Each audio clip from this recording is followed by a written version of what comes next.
செந்தில் பாலாஜியை அடித்து விரட்டிய கரூர் மக்கள் இந்த முறை செந்தில் பாலாஜி அவருக்கு சீட் இல்லை அப்படிங்கிற நிலைமை தான் கரூரில் ஏற்பட்டிருக்கு. ஸோ ஓவராலாக செந்தில் பாலாஜி அவருடைய இந்த அரசியல் வாழ்க்கையே விஜய் அவர்களால் தற்போது முடிவுக்கு வந்திருக்கு. செந்தில் பாலாஜி அவர் அப்படிங்கிற ஒரு அரசியல்வாதியே இல்லாத நிலைமை தான் இந்த எலெக்ஷனை பொறுத்த வரைக்கும் செந்தில் பாலாஜி அவருக்கு அப்படிப்பட்ட நிலைமையை விஜய் அவர்கள் ஏற்படுத்தியிருக்காரு. அது மட்டும் கிடையாது, கரூரை பொறுத்த வரைக்கும் தன்னுடைய கோட்டை அப்படின்னு வச்சுக்கிட்டு இருந்த செந்தில் பாலாஜிக்கு இப்போ கரூர்லேயே விஜய் அவர்கள் அதிர்ச்சியையும் கொடுத்துருக்காரு. ஸோ அந்த வகையில் இப்போ தேர்தலுக்கான எலெக்ஷனுக்கான எல்லா ஊர்லேயுமே எந்தெந்த தொகுதிகள்லையுமே யார் யார் நிற்க போகிறாங்க, எந்தெந்த வேட்பாளர்கள் நிற்க போகிறாங்க அப்படிங்கிற அறிவிப்பு எல்லா கட்சியினர்களுமே தொடர்ந்து வெளியிட்டுக்கிட்டு இருக்காங்க. இதில் தமிழக வெற்றி கழகம் விஜய் அவரும் கரூருக்கான வேட்பாளர்கள் பட்டியலையும் வெளியிட்டார். ஸோ இந்த இடத்துல தான் பார்த்தீங்கன்னா அந்த ட்விஸ்ட்டே நடந்திருக்கு. ஸோ இதனால் மிகப்பெரிய உச்சக்கட்ட விரக்தியில் இருக்கார். அரசியலில் விட்டே நம்ம போயிடுவோமோ அப்படிங்கிற பயத்தில் தான் இப்போ செந்தில் பாலாஜி அவர் இருக்கார்.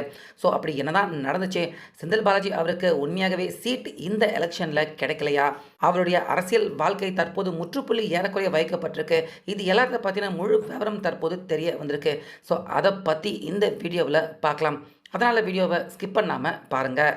அதாவது கரூரில் கிட்டத்தட்ட 41 பேர் மறைவு, அதுக்கப்புறமா விஜய் அவர் அரசியலே பண்ண முடியாது அப்படின்னு தான் நிறைய பேர் நினச்சிக்கிட்டு இருந்தாங்க. ஆனால் இப்போ அப்படியே டெட் ஆப்போசிட்டாக அந்த 41 பேர் மறைந்த அதே கரூரில் தற்போது விஜய் இந்த எலெக்ஷனை பொறுத்த வரைக்கும் அவர் ஜெயிக்கிறதுக்கான வாய்ப்பு தான் தற்போது ஏற்பட்டிருக்கு. ஸோ இதை செந்தில் பாலாஜி பார்த்திங்கன்னா கடந்த 2-3 வாரமாக தொடர்ந்து பார்த்திங்கன்னா அவர் பட்டியலில் கிட்டத்தட்ட 4-5 பட்டிகளில் ஆட்களை அடைத்து வைத்து அவங்கள மூல செலவை செய்து எப்படியாவது இந்த எலெக்ஷனில் கரூரில் நின்று திரும்பவும் ஜெயிச்சிடலாம் அப்படிங்கிற அந்த குறுக்கு வழி யுக்தியை செந்தில் பாலாஜி தொடர்ந்து கடந்த சில வாரங்களாக பார்த்திங்கன்னா கரூரில் அவர் பட்டியாக அங்கங்கே கட்டி வச்சு ஜெயிக்கிறதுக்கான குறுக்கு வழியை அவர் முயற்சி பண்ணிக்கிட்டு இருந்தார். ஆனாலுமே அந்த மாதிரி பட்டி கட்டி அதுக்கப்புறமா கூட கரூரில் செந்தில் பாலாஜி ஒரு சர்வே ஒன்று எடுத்து பார்த்துருக்காரு. அதாவது இங்கே கரூரில் நம்ம ஜெயிக்கிறதுக்கான வாய்ப்பு இருக்கா இல்லையா அப்படிங்கிற அந்த சர்வேவை செந்தில் பாலாஜி எடுத்து பார்த்துருக்காரு. ஸோ அங்கே தான் பார்த்திங்கன்னா செந்தில் பாலாஜி அவர் எதிர்பார்க்காத மிகப்பெரிய அதிர்ச்சி அவருக்கு காத்துக்கிட்டு இருந்திருக்கு. அதாவது அவர் பட்டியலை அடைச்சாலும் சரி, செந்தில் பாலாஜி கரூர் மக்களுக்கு இது வரைக்கும் நிறையா இலவச பொருட்கள் கூட கொடுத்துட்டாரு. அப்படி எது கொடுத்தாலும் சரி, செந்தில் பாலாஜி அவருக்கு இந்த எலெக்ஷனில் கரூர் மக்கள் ஓட்டு போட போகிறதில்ல, அவரை படுதோல்வி அடைய வைக்க போகிறாங்க அப்படிங்கிறது தான் கரூர் மக்களில் அவங்க எல்லாருடைய முழுக்க இருக்கக்கூடிய எண்ணமாக இருக்குது. ஸோ அதை எப்படியாவது மாற்றணும் அப்படின்னு தான் பட்டி போட்டு நிறைய பேர்களை அங்கே அடைச்சி வச்சு செந்தில் பாலாஜி எப்படியாவது காசு பணத்தை இறச்சி ஜெயிச்சிடலாம், இப்படி ஏதேதோ பிளான் பண்ணி என்னென்னமோ செஞ்சு பார்த்துருக்காரு செந்தில் பாலாஜி.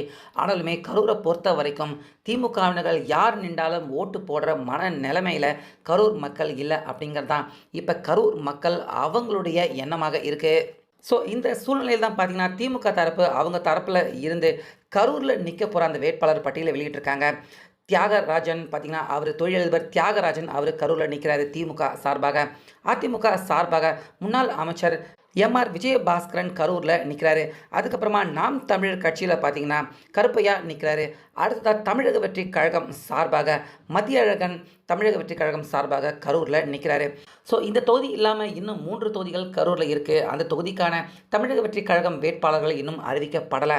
ஆனால் அந்த 3 தொகுதிகளையுமே எந்த தொகுதியிலையுமே செந்தில் பாலாஜி அவர் நிற்க போகிறது இல்லை அப்படிங்கிறது தான் பார்த்திங்கன்னா இப்போ கரூரில் இருந்து வரக்கூடிய செய்திகளாக இருக்குது. செந்தில் பாலாஜி அவர் நிற்காமல் அவர் சொந்தக்காரர் யாரோ ஒருத்தரை கரூரில் நிற்க வச்சுட்டு அப்படியே கோயம்புத்தூரில் போய் செந்தில் பாலாஜி அவர் நிற்க போகிறாரு அப்படிங்கிறது தான் இப்போ வரக்கூடிய தகவல்களாக இருக்குது. அதாவது கரூரில் இந்த அளவுக்கு செந்தில் பாலாஜி அவருடைய பவர், அவருடைய கோட்டை அப்படின்னு சொல்லிக்கிட்டு இருந்த கரூர்லேயே செந்தில் பாலாஜி அவருக்கே இப்படிப்பட்ட நிலைமையா அப்படின்னு இப்போ ஒட்டுமொத்த திமுக தலைமை அவங்களே செந்தில் பாலாஜி அவர் இப்படி அவருடைய கோட்டையை விட்டுட்டு நான் கோவைக்கு பக்கம் போகிறேன் அப்படின்னு செந்தில் பாலாஜி இப்போ ஜம்ப் ஆகியிருக்கிறதே பார்த்தீங்கன்னா இப்போ திமுக கட்சிக்கு உள்ளே சலசலப்பை ஏற்படுத்தியிருக்கு. செந்தில் பாலாஜி அந்த இடத்தையாவது ஜெயிப்பாரா அப்படிங்கிற அந்த கேள்விக்குறி தான் இப்போ திமுக கட்சி அவங்களுக்கு உள்ளேயும் ஏற்பட்டிருக்கு. இதில் மிக முக்கியமாக பார்த்தீங்கன்னா ஒரு வேளை அப்படி கோவைக்கு போயும் செந்தில் பாலாஜி அவர் அங்கேயும் தோல்வியை தழுவினார் அப்படின்னா நிச்சயமாக செந்தில் பாலாஜி அவருடைய இந்த அரசியல் வாழ்க்கை நிறைவு செய்யப்படும். அடுத்த 5 வருஷத்துக்குள்ள நிச்சயமாக செந்தில் பாலாஜி அவர் திரும்பவும் நிற்கக்கூடிய ஒரு கேண்டிடேட்டாக திமுக பக்கம் இருக்க முடியாது அப்படிங்கிறது தான் இப்போ திமுக கட்சிக்கு உள்ளே ஓடிக்கிட்டு இருக்க சலசலப்பான விஷயமாக இருக்குது.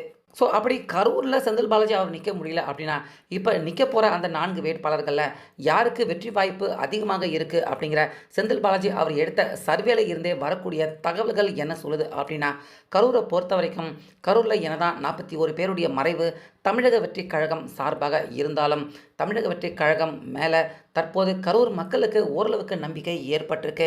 ஸோ இதனால் நிச்சயமாக அதிமுக அவங்க கூட மதியழகன் நிச்சயமாக மிகப்பெரிய ஒரு நல்ல டஃப் காம்படிஷன் கொடுப்பாரு.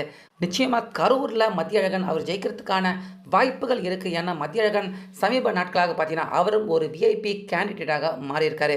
அதனால் மதியழகன் ஜெயிக்கிறதுக்கான வாய்ப்பு இருக்குது. விஜய் ஒருவேளை திரும்பவும் அவர் கரூருக்கு வந்து மதியழகன் அவருக்கு ஆதரவாக ஒரு சில வார்த்தைகள் பிரச்சாரம் திரும்பவும் அவர் கரூரில் வந்து செஞ்சார் அப்படின்னா, நிச்சயமாக கரூர் மக்கள் எல்லாருமே விஜய் அவரை நம்புறதுக்கான வாய்ப்பு இருக்குது. அவரை நம்புவாங்க.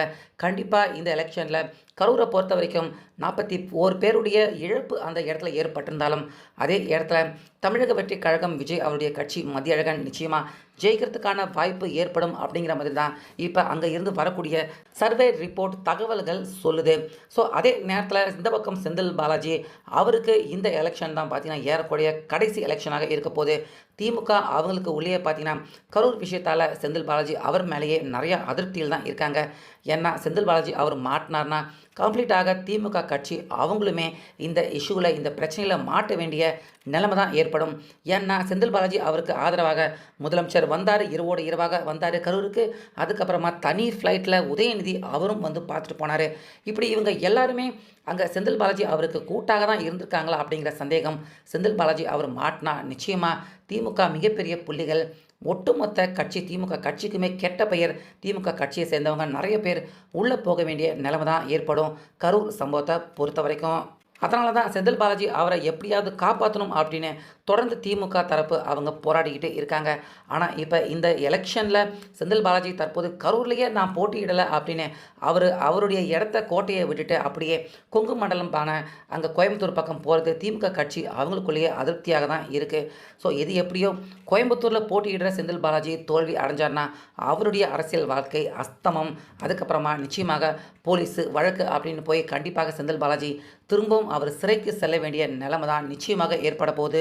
இதனால் விஜய் அவரை தொட்டு தேவையில்லாமல் தன்னுடைய அரசியல் வாழ்க்கையை விஜய் அவரால் செந்தில் பாலாஜி அவர் அஸ்தமனம் ஆக்கிக்கிட்டாரு அப்படின்னு தான் சொல்லணும். ஸோ செந்தில் பாலாஜி விஜய் அவரை பார்த்து தற்போது பயந்து கொங்கு மண்டலமான கோவை பக்கம் அவர் ஓடி போனதை பற்றியும், அதே போல் 41 பேருடைய இழப்பு ஏற்பட்டிருக்க அதே இடத்துலையே இப்போ விஜய் அவருடைய கட்சி தமிழக வெற்றிக் கழகம் கட்சி ஏறக்குறைய ஜெயிக்கிறதுக்கான ஒரு நல்ல ஸ்கோப் இருக்குது. இன்னும் கொஞ்சம் அந்த தொகுதியில் உழைச்சா கண்டிப்பாக விஜய் அவருடைய தமிழக வெற்றிக் கழகம் நிச்சயமாக அந்த தொகுதியில் ஜெயிக்கிறதுக்கான வாய்ப்பும் ஏற்பட்டிருக்கு.